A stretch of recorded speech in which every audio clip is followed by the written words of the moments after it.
Olá, está começando neste momento o programa Fé para Hoje e com a alegria de ter você na nossa companhia. Este é um programa feito para você e você sabe também que ele é feito com você. A partir das suas sugestões também, a gente vai discutindo, conversando e abrindo a Bíblia, deixando que ela nos mostre um caminho e uma solução de iluminação para a nossa mente, para todas as áreas da vida.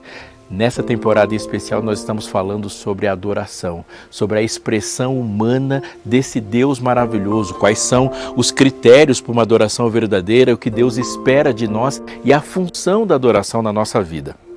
Hoje, em especial, eu quero conversar com você sobre o mais famoso de todos os salmos. Eu tenho certeza absoluta que até uma pessoa que nunca abriu uma Bíblia na vida já ouviu falar deste salmo em especial. Se eu começar dizendo assim, o Senhor é meu pastor, eu sei que você, sem Bíblia na mão, já vai completar, porque esse é, sem dúvida nenhuma, um dos textos e uma das canções mais famosas de todos os tempos.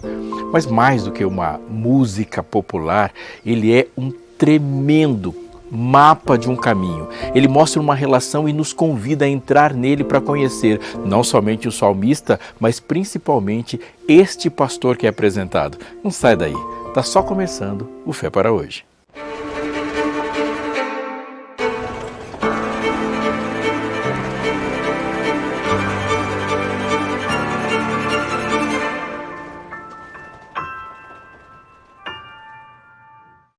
Vem cá, deixa eu falar um negócio sério para você. Não adianta você fazer vários cursos, se inscrever em vários programas de aperfeiçoamento, seguir uma porção de regras de relacionamento, tentando se tornar uma pessoa melhor com os seus, se a sua mente não estiver funcionando direito. Quando eu falo de mente, eu não estou falando de um QI alto, porque eu já vi muita gente com um QI muito alto estragar tudo porque não estava emocionalmente bem. Uma mente capaz não é aquela só que sabe muitas coisas, mas ela que sabe relacionar-se com o ambiente, consigo mesmo e principalmente com Deus. Eu quero dar uma dica para você, que é algo que você não pode jogar fora. A revista Esperança Mente Feliz, ela fala dessa área importante da vida. Olha só, mente sã, corpo são. Preparar-se emocionalmente, pensar em como que essa mente de fato funciona e mais, se antecipar aos problemas, porque quanto mais você sabe sobre você mesmo e como que você vai jogar o jogo, melhor você vai jogar. Ó, essa revista aqui é de graça para você, então é só falar com a gente, liga pra gente ou manda uma mensagem do jeito que você preferir, mas o que você não pode é deixar o material totalmente de graça parado na Novo Tempo quando ele é feito para você. A Escola Bíblica está te esperando, ligando pra gente, o envio é gratuito também, não perca essa oportunidade.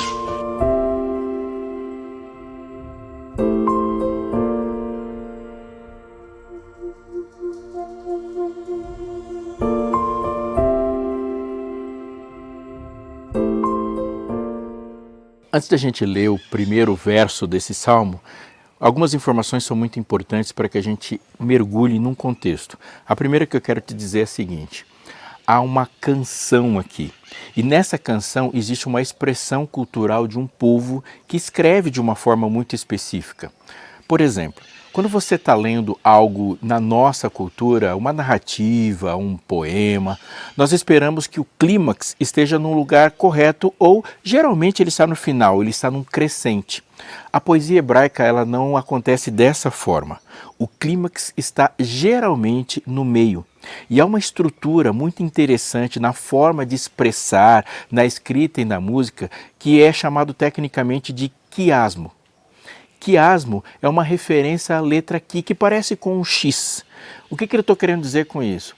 As partes, os versos primeiros, eles fazem uma consonância e eles fazem uma combinação com os últimos, de maneira que os primeiros e os últimos se relacionem ou numa rima de ideias, ou numa rima de contraposição, ou reforçando a ideia inicial, e a explosão, assim por dizer, está no centro do salmo. Está imaginando um X?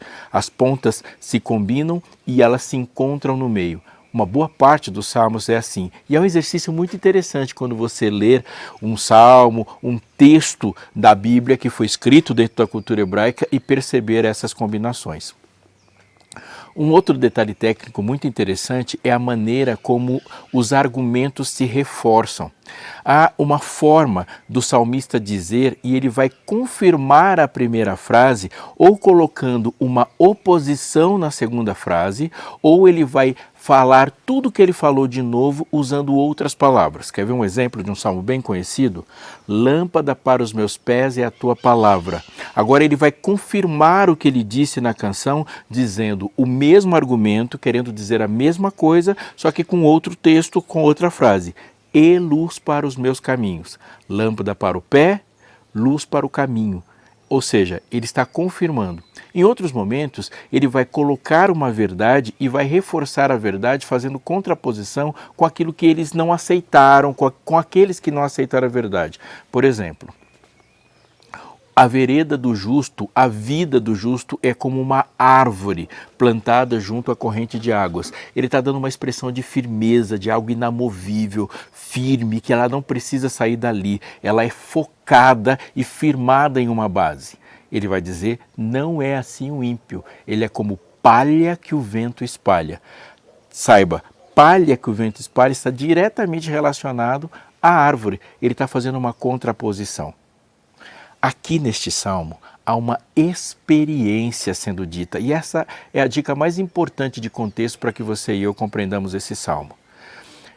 O salmista Davi, ele está dizendo daquilo que ele passou, daquilo que ele viveu, e ele não está dizendo assim, o Senhor é pastor. Esse tipo de expressão é típica de uma frase de um profeta. Por exemplo, e veio a palavra do Senhor ao profeta, você completa o nome, dizendo, fala aos filhos de Israel que... Nesse sentido, o profeta se coloca como um porta-voz, ele reproduz as palavras que ele ouviu, ele reproduz a visão que ele teve e transcreve e transmite ela usando o máximo de precisão possível com as palavras que ele domina. Quando nós vamos para a literatura de sabedoria, que é composta por Jó, Salmos, Provérbios, Eclesiastes e Cantares, essa expressão se dá de uma outra forma. Nota muito importante, isso não faz desse tipo de literatura menos inspirada, mas a inspiração se dá de maneira aos homens testemunharem do Deus que eles conhecem, e isso é fundamentalmente importante, por isso está na Bíblia. Não é assim, e veio a palavra do Senhor a Abacuque dizendo, sentença do profeta Abacuque. Não, ele diz assim, o Senhor é o meu pastor. Notou? Ele não diz, o Senhor é pastor. Ele diz, o Senhor é o meu pastor. O que ele está dizendo, como qualquer testemunho faz, é te convidar para viver a experiência dele. Ele está te chamando para essa vida, ele está te chamando para viver e conhecer esse pastor que ele conhece, o meu Deus, o meu pastor. E você vai perceber no decorrer dos Salmos que ele passa o tempo todo repetindo esse senso de pertencimento. O Senhor é meu pastor, nada me faltará, Ele me faz repousar, Ele me leva, sou eu e Ele. E a partir deste ponto, a gente já começa a entender que é um convite para você aceitar um Deus pessoal. Vamos falar mais sobre isso.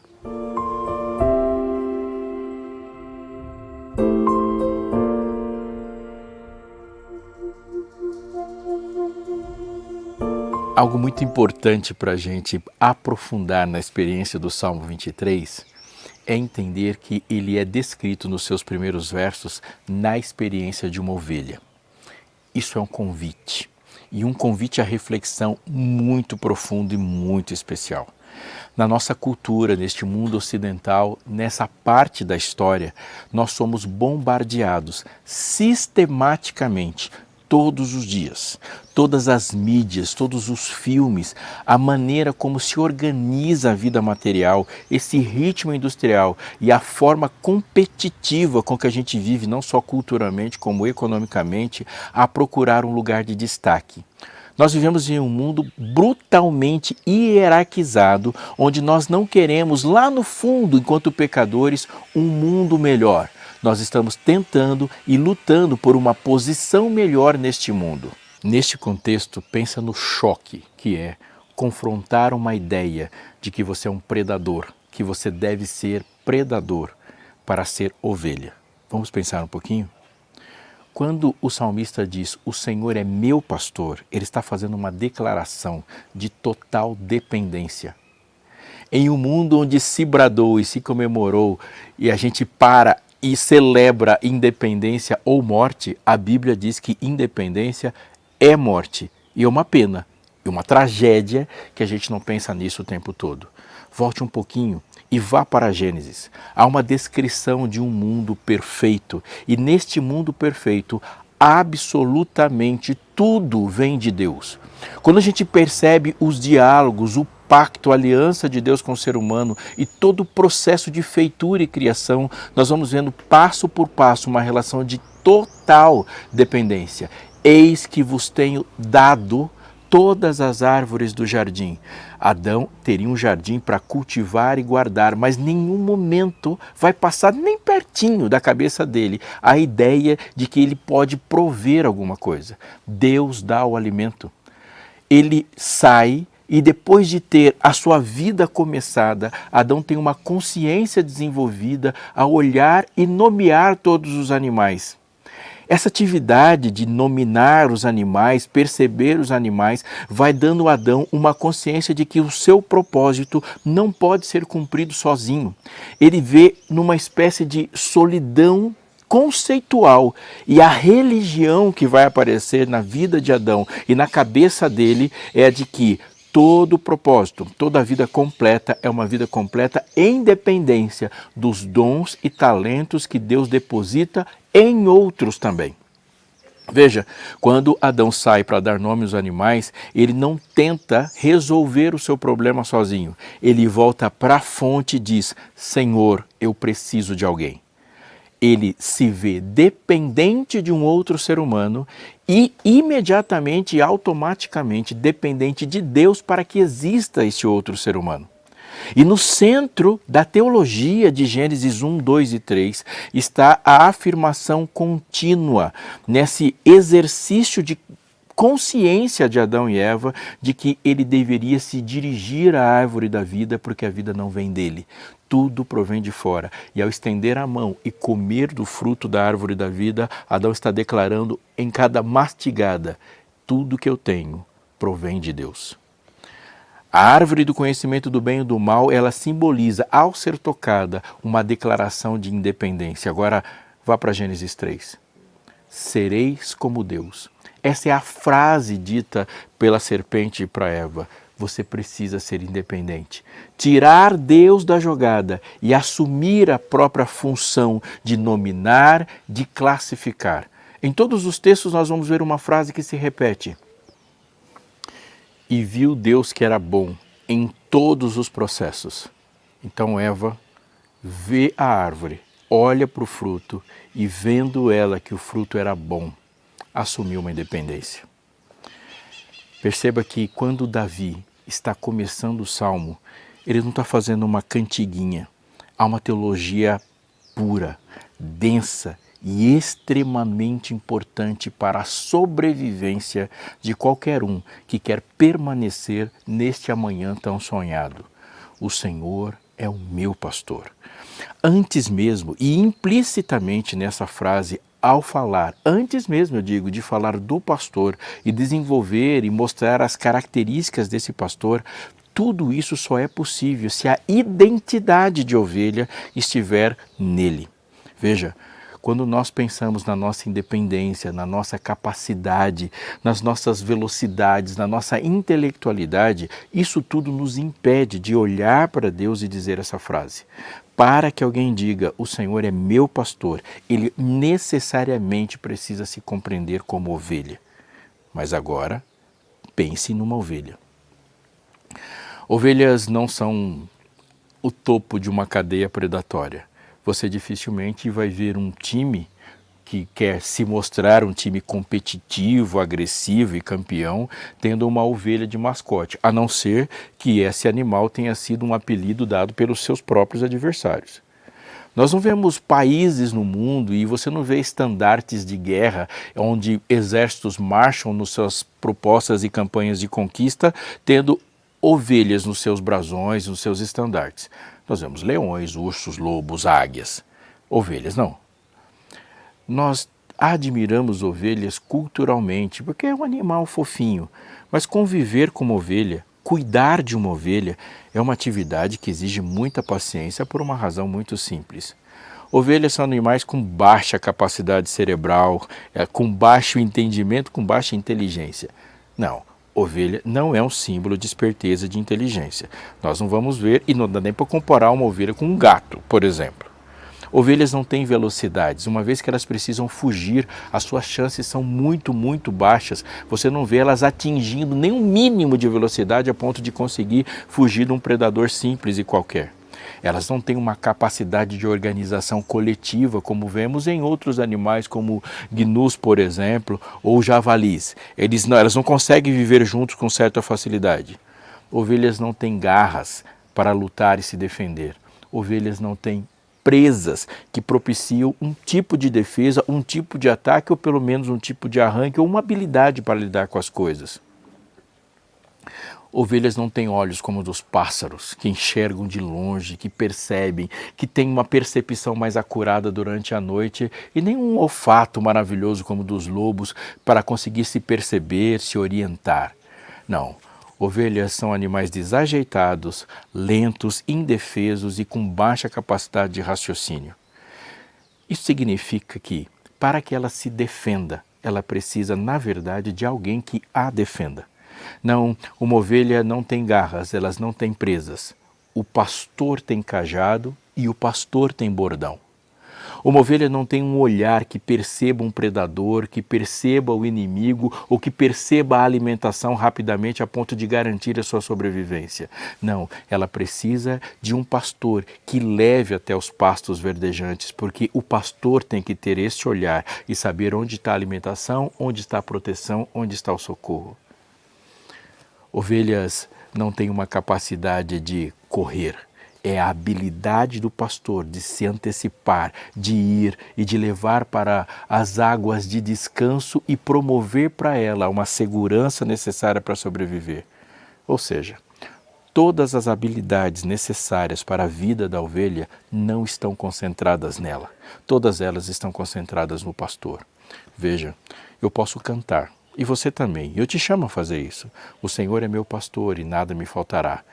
Mas esse salmo não deixa de ser um enorme desafio logo no primeiro versículo e não há nenhuma possibilidade de ele ser vivo na nossa vida diária, indo até o sexto versículo, se o primeiro não for aceito. O Senhor é meu pastor significa que, na prática, Deus não abençoa seus planos. Assustou? Isso é bíblico. Deus nunca fez isso e nunca prometeu fazer isso.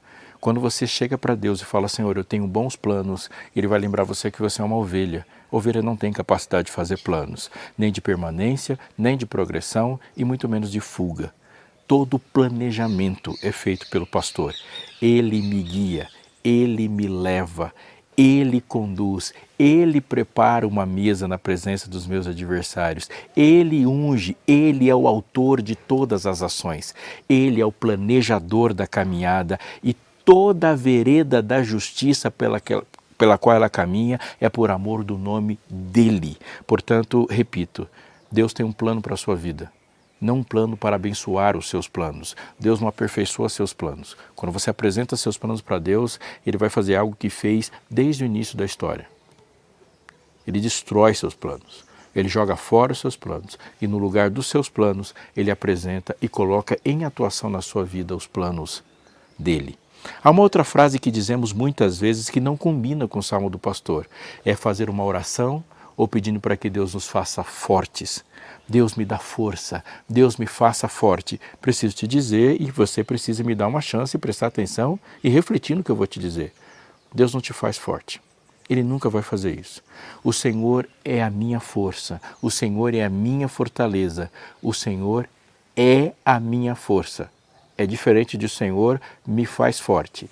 Há uma relação de dependência inquebrável aqui, de uma regra de relacionamento que jamais será mudada. Quando o salmista diz, o Senhor é o meu pastor e nada me faltará, ele está repetindo uma teologia bíblica profunda, muito, muito importante. O Senhor é a força em mim. toda a força que eu uso para enfrentar os inimigos, toda a força que eu uso para sobreviver, para sair da cama de manhã e para voltar para casa à tarde, essa força não é gerada por mim.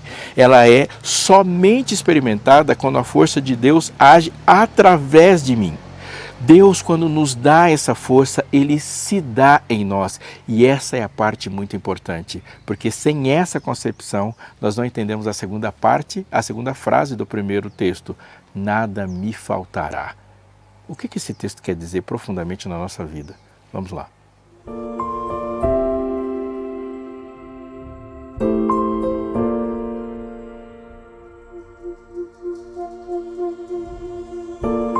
O Senhor é meu pastor e nada me faltará. O texto em hebraico diz lo ekshar. O Senhor é meu pastor e de nada terei falta, nada eu sentirei falta. Qual é a importância disso nas segundas e terças-feiras da vida? Ele está dizendo que ele não recebe as coisas do pastor. Ele está dizendo que tudo que é necessário na vida está concentrado no pastor. Veja, tudo que eu tenho vem de Deus, mas Deus não tem. E essa é a fórmula do descanso.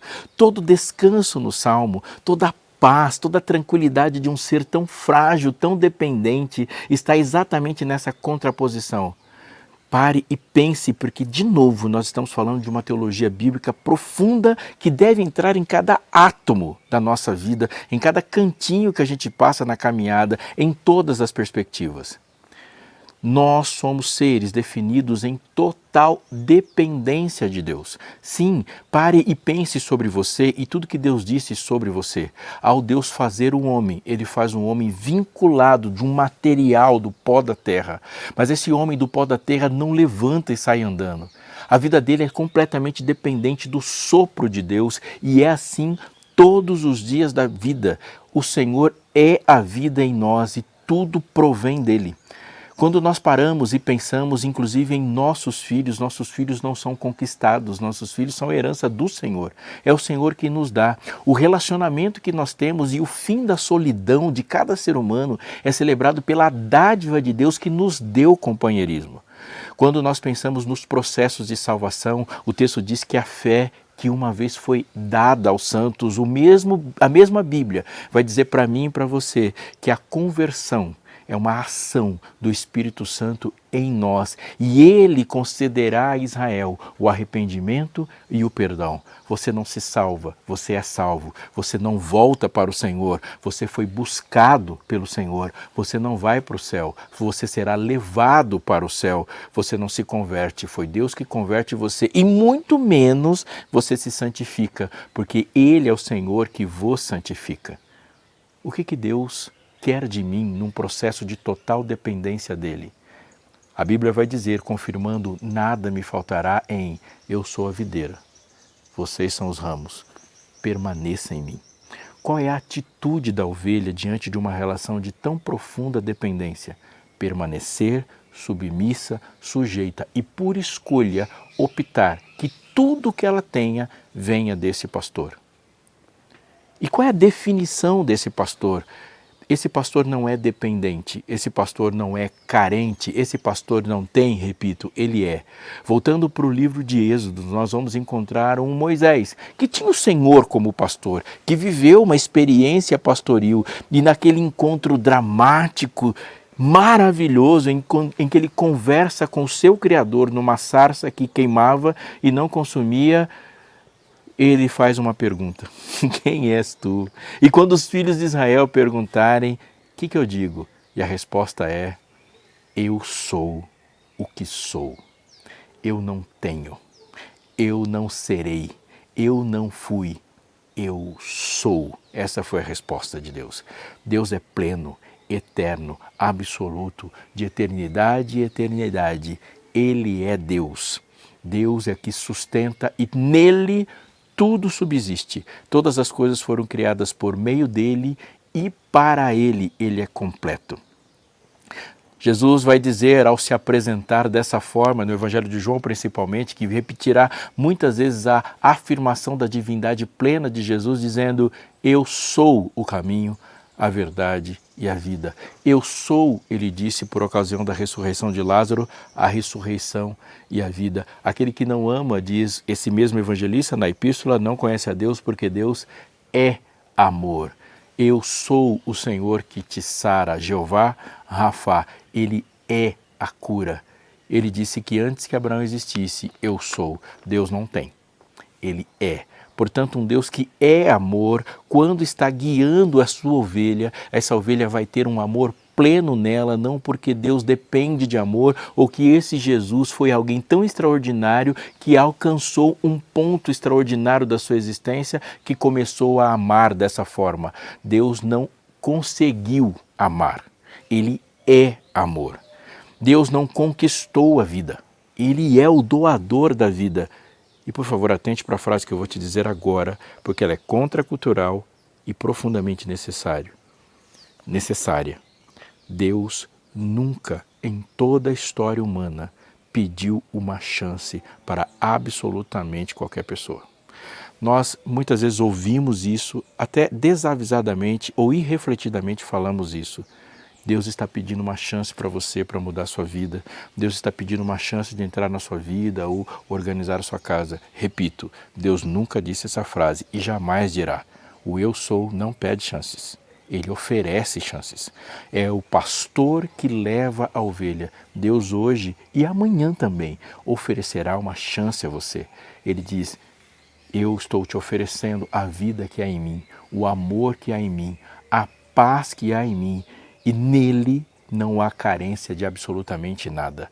Nada. Ele é a alegria. E quando Deus responde às nossas orações, Ele responde às nossas orações se colocando para nós. Deus não envia, Deus se apresenta. Quando Jesus, ao falar com seus discípulos, dizendo que Ele iria para o céu e convém que eu vá, Ele disse assim, convém que eu vá, mas eu vou enviar um outro Consolador. Ele não disse, eu vou e vou deixar com vocês tudo o que vocês precisam, paz, poder, amizade, influência, talentos e dons. Ele não fala, eu vou e deixo com você algumas coisas. Ele fala, eu vou e deixo com vocês um outro Consolador como eu. É a minha presença que garante sucesso. Queridos, o Salmo do Pastor, o Salmo de Davi, o Salmo 23, é mais do que uma obra de arte para ser apreciada. Ele é um grande desafio. É um pão para ser comido. Sim, você não contempla um salmo como esse. Você somente terá ele como um salmo real na sua vida, ao bem dizer ao Senhor, se a sua experiência começar com o primeiro versículo. Somente ovelhas chamam Jesus de pastor. Somente ovelhas que se olham e veem, eu não posso nada e eu não vou conseguir conquistar nada. A coisa mais importante que pode acontecer na minha vida é ter Jesus como meu guia. Ele é um salmo da caminhada. Você percebe que o lugar mais seguro onde se coloca uma ovelha é num curral.